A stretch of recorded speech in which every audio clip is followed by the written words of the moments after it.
Ce n'est un secret pour personne. La route Lomé-Vaughan-Enfoin est le parent pauvre de toutes les autres routes récemment réhabilitées par le gouvernement.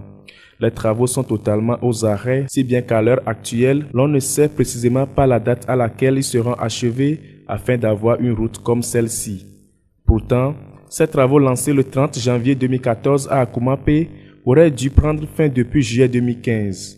Interpellé le 17 juin dernier par le député Jean Kissi, le ministre Nissao Nyonfam a évoqué des dysfonctionnements techniques avant de rassurer que les travaux allaient finir au plus tard fin 2016. Aujourd'hui, l'état d'avancement des travaux est à 36,15%. Pourquoi les travaux n'avancent pas? Il faut d'abord dire qu'il y a eu des difficultés techniques. Le gouvernement s'attelle à trouver des solutions urgentes pour permettre la reprise dans les meilleurs délais des travaux qui devront être achevés au plus tard à la fin de cette année. Non seulement cette promesse a été faite à l'Assemblée, mais lors de la fête à Dinou-Kouzan, le chef de l'État lui-même a envoyé le ministre de la Culture et de la Communication dire directement aux populations de Vaughan que lui-même, il prend la question de la voie de Vaughan en charge. Mais jusqu'à présent, on ne voit rien. Cela apparaît comme un bluff. 4 mois après cette promesse du ministre Nissao Nyonfam et à un peu plus de 2 mois de la fin de l'année, rien ne présage une issue favorable à cette promesse.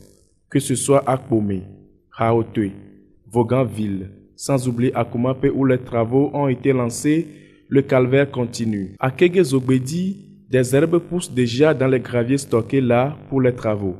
Pire encore, avec la petite pluie de ce mercredi matin, la voie est impraticable à certains endroits. Pour Jean Kissi, la réhabilitation de cette voie est importante vu sa place dans l'économie nationale. Ce n'est pas seulement pour la préfecture de Vaud, cette voie est le début de la voie des mines. C'est une route qui part de Collège Saint-Joseph et qui va jusqu'à Enfoin. De Enfoin, ça continue sur Tabligbo. De Tabligbo, ça continue sur Tiédié et ça descend à Lomé. Les produits miniers qui sont aujourd'hui vraiment exploités et qui donnent des éléments au peuple togolais passent sur cette voie-là. Cette seule voie regorge le marché de Djagblé, le marché d'Aveta, le marché de Kpomé et puis le grand marché très connu qui est le second plus grand marché de l'intérieur du Togo après Ketao, le marché Gbeke de Vaughan. Que des dispositions soient prises pour reprendre et finir les travaux afin de ne pas donner raison à ceux qui pensent que le chantier a été abandonné à dessein.